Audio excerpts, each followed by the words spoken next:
As páginas iniciais de Gênesis nos apresentam um mundo vibrante e jovem, mas também um palco para um dos maiores mistérios da Bíblia. Antes de serem apenas mitos, os Nefilins eram descritos como seres reais. Eles eram o resultado de uma união proibida e enigmaticamente poderosa, os filhos de Deus se unindo às filhas dos homens. Esta descrição, breve mas impactante, nos afasta da fantasia e nos aproxima de uma realidade histórica complexa. Eles não eram apenas gigantes em estatura, mas também heróis do passado, homens famosos. Esta fama sugere uma influência cultural e social significativa. Imagine a presença de seres com capacidades sobre-humanas moldando as primeiras civilizações. Sua existência não era um detalhe secundário, mas um evento central que marcava a natureza de sua era. Um tempo onde as barreiras entre o divino e o humano pareciam perigosamente permeáveis. Para entender quem eles eram, precisamos ir além da imagem de monstros. Eles eram parte de famílias, nascidos de mães humanas. Carregavam em si uma dualidade intrigante. A forca e talvez a sabedoria de uma linhagem celestial, misturada com a paixão, a ambição e a fragilidade da humanidade. Essa mistura explosiva foi o que os tornou notáveis, mas também o que os colocou no centro de uma crise espiritual sem precedentes. Esta crise não se limitava a eles. A sua presença era um sintoma de uma desordem maior, um reflexo do estado do coração humano daquela época. A narrativa bíblica os posiciona como o ápice de uma era que se afastava rapidamente de seu Criador. Eles representavam o potencial humano amplificado e desgovernado, uma forca impressionante que, sem a devida orientação moral e espiritual, se tornaria destrutiva para si e para os outros. A existência deles, portanto, não pode ser analisada isoladamente. Ela está intrinsecamente ligada ao ambiente em que surgiram. Um mundo que, segundo as Escrituras, estava se afogando em sua própria maldade e corrupção. Para compreender o destino dos gigantes, primeiro precisamos entender a sociedade que os gerou e, finalmente, os condenou junto com toda a humanidade daquela geração específica que seria submetida ao grande dilúvio. O contexto histórico e fundamental. O mundo pré-diluviano, conforme descrito em Gênesis 6, era um lugar de extrema corrupção. A Bíblia relata que a maldade do homem se multiplicara sobre a terra e que toda a imaginação dos pensamentos de seu coração era só má continuamente. Não era um declínio gradual, era uma queda vertiginosa em um abismo moral. Era nesse caldo de cultura de rebeldia que os Nefilins prosperaram. A formação dessa sociedade foi marcada por um rápido avanço tecnológico e cultural, como vemos na linhagem de Caim, mas desprovido de uma base espiritual sólida. Eles construíram cidades, desenvolveram a metalurgia e a música, mas seus corações se afastaram de Deus.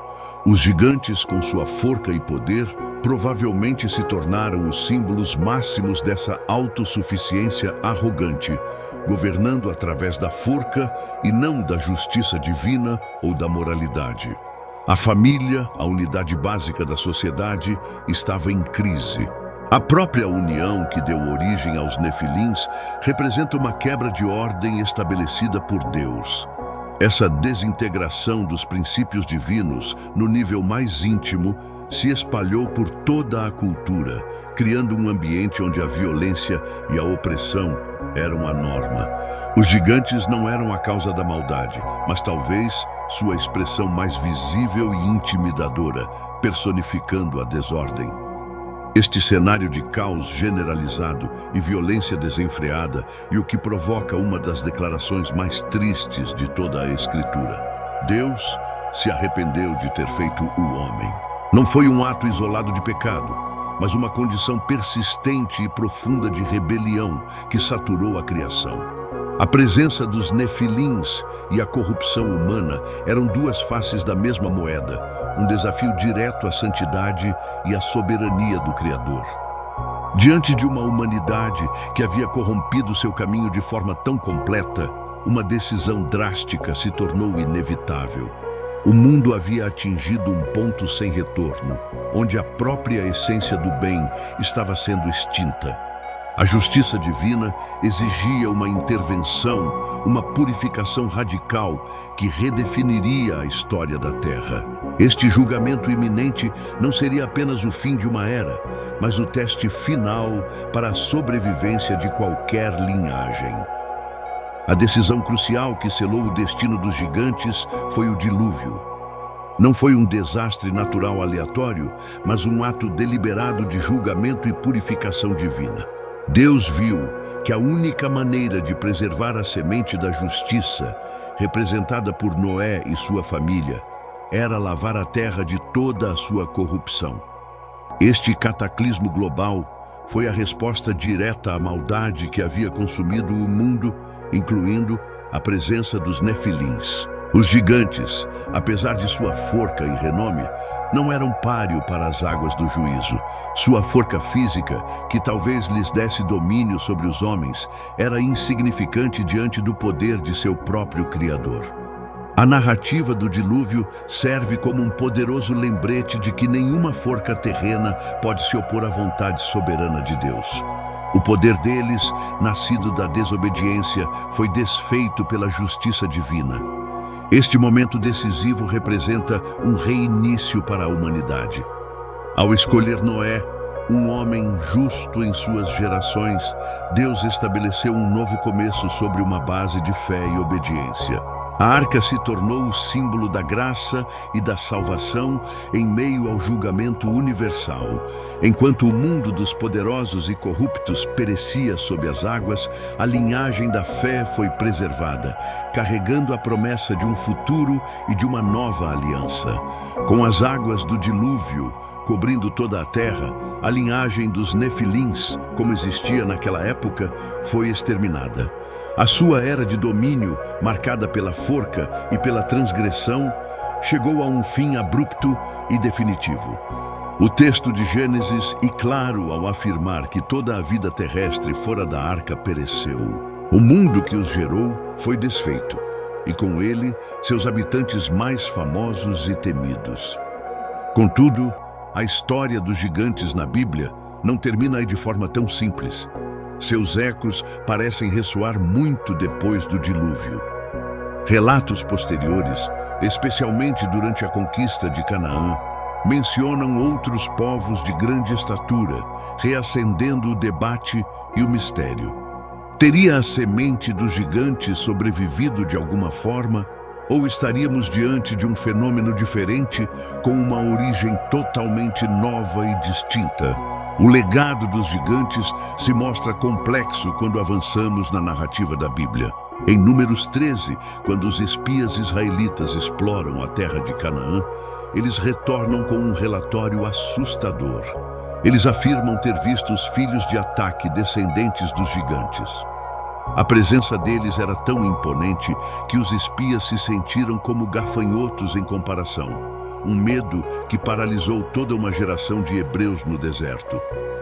Esses gigantes pós-diluvianos, como os Anequins, Refinas e Empinas, levantam uma questão teológica importante. Seriam eles descendentes diretos dos nefilins de Gênesis, sugerindo que a linhagem sobreviveu ao dilúvio de alguma forma não registrada? Ou o termo gigante seria usado para descrever diferentes grupos de pessoas de estatura excepcional que surgiram independentemente? As Escrituras não oferecem uma resposta direta, mantendo um ar de mistério proposital. Independentemente de sua origem, o impacto histórico desses gigantes foi inegável. Eles representavam obstáculos físicos e psicológicos formidáveis para o povo de Israel. Personagens como Golias, um descendente dos Refinas de Gate, tornaram-se os antagonistas icônicos nas batalhas de fé de Israel. A presença deles serviu como um teste constante para a confiança do povo em Deus, em vez de confiar na própria forca militar ou visual. A conquista de Canaã, portanto, se torna uma narrativa de superação não apenas de exércitos inimigos, mas do medo paralisante representado por esses gigantes. Personagens como Caleb e Josué se destacaram por sua fé, crendo que Deus era maior do que qualquer gigante.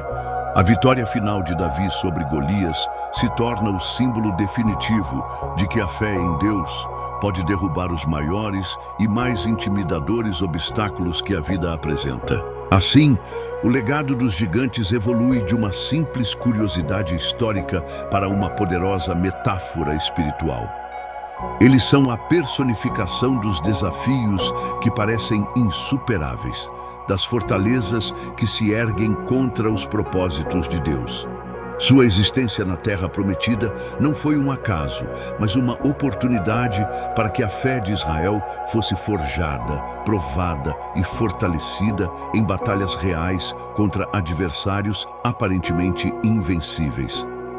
As lições humanas extraídas da saga dos gigantes são profundas e atemporais. A história dos Nefilins originais nos alerta sobre o perigo da arrogância e da transgressão das fronteiras divinas. Eles representam o potencial humano sem o freio da reverência a Deus, uma forca que, inevitavelmente, leva à corrupção e à autodestruição. E um lembrete de que nosso poder e nossas habilidades devem sempre ser submetidos a um propósito maior. Por outro lado, os gigantes que Israel encontrou em Canaã nos ensinam sobre a natureza da fé.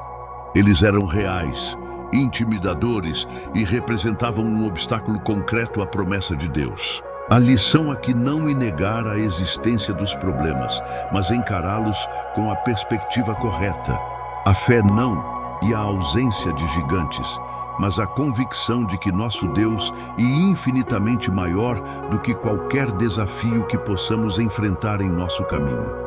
O caráter forjado no vale da decisão, diante dos nossos gigantes pessoais, seja o medo, a dúvida, o vício ou a adversidade, todos enfrentamos obstáculos que parecem grandes demais para nós.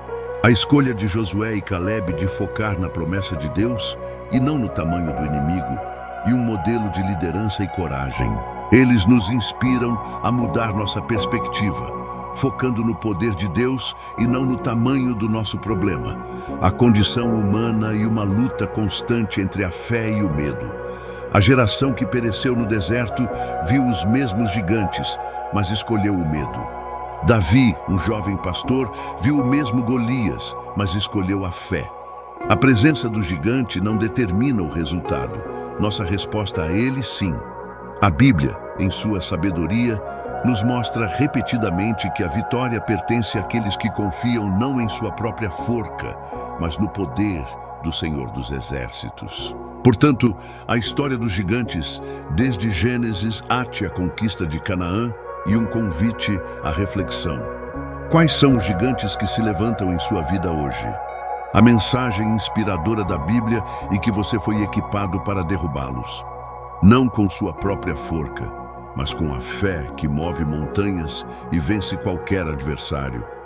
Se esta mensagem fortaleceu sua fé, compartilhe este vídeo com alguém que precisa derrubar seus próprios gigantes e inscreva-se para mais estudos profundos.